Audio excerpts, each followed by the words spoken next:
I was at the movies with a friend once, and the film was absolutely dreadful. I turned to my friend and suggested we leave, but he said, "No, we've come this far, let's see it through." He figured that if we left halfway through, we'd be wasting the money we'd spend on tickets and the time we'd already invested. I've had a similar experience with a book. You get a third of the way through and realize it's not holding your interest, but you've already invested so much time.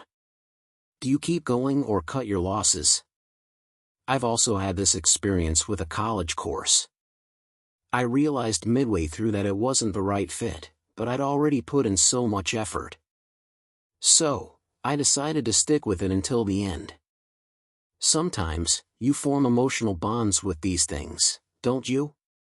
You hit a rough spot in a relationship, but you're reluctant to call it quits because you've already put in so much time and effort. It's a strange phenomenon, really. We're so determined to recoup our investment that we're willing to risk losing even more. You end up sitting through the entire movie, wasting 2 hours of your life instead of just 1. And you finish reading the book, even though you've already read half of it and didn't enjoy it. Instead of cutting your losses, you throw away the entire time you spent reading. I did the same thing with my course. It took me 2.5 years to realize it wasn't right for me, and then I wasted another 2.5 years finishing it. This raises a question. Why do we find it so hard to change direction? Why do we struggle to accept mistakes as a natural part of life and adjust our approach to minimize the harm? What drives us to keep going, even when all the signs suggest we've made a mistake?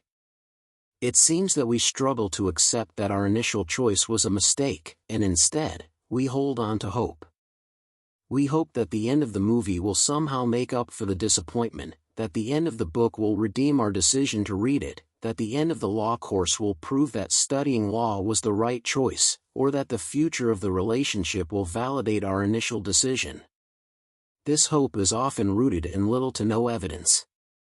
This highlights just how difficult it is for us to acknowledge our own mistakes, even to ourselves. If it were easier to admit when we're wrong, we wouldn't cling to the hope that something will magically happen and vindicate us.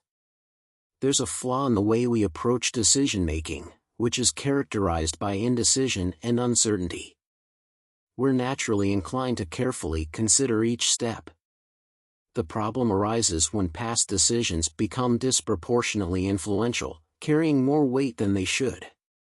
When we've invested significant time, money, energy, emotions, and effort, these past investments become justification for continuing, even when objectively, there's no reason to believe that the outcome will improve.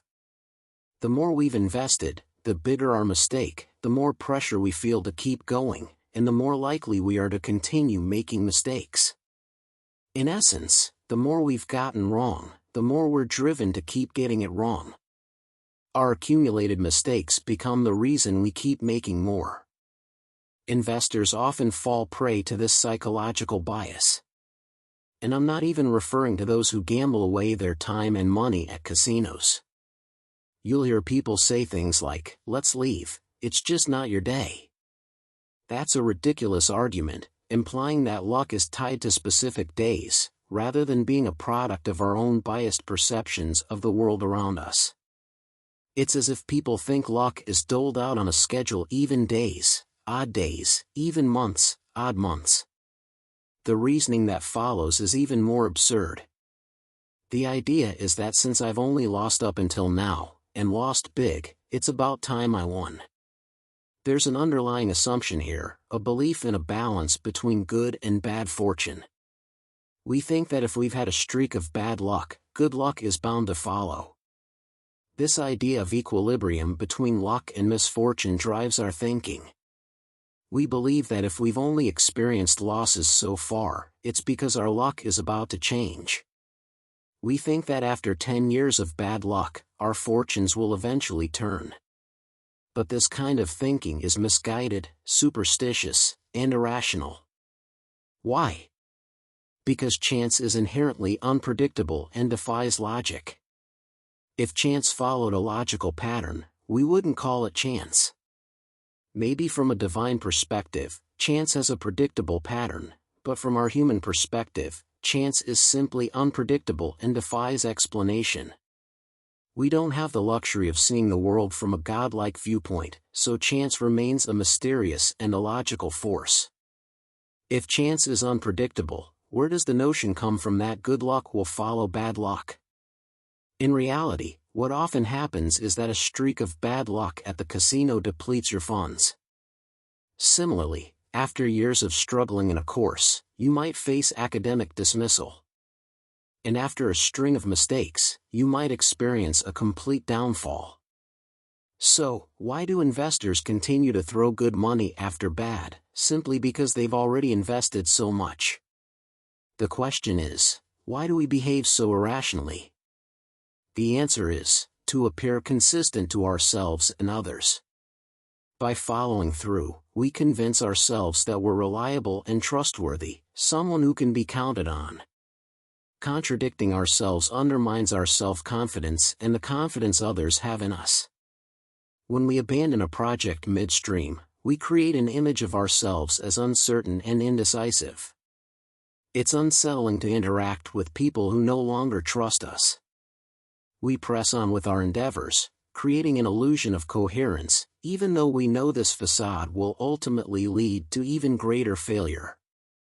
Consider the grand, debt-ridden projects that clearly weren't viable from the start.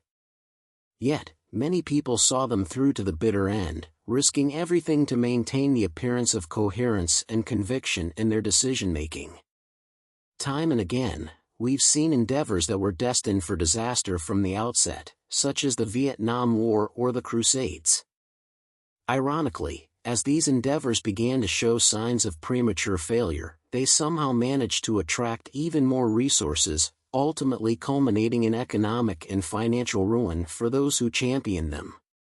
What's driving this behavior? A desire to appear coherent. Now, I'm turning the tables on you. You don't have to put on a show of bravery, consistency, or stubbornness when you realize, with clarity and insight, that something is doomed to fail. I speak from personal experience, having possibly realized on my first day of class that I'd chosen the wrong course, yet still persisted through 5 years of college. It took a lot of courage to later switch to philosophy and discover my true path. I had to lose a lot, waste a lot of time and effort, and confront my own mistakes before I could start fresh and find my way.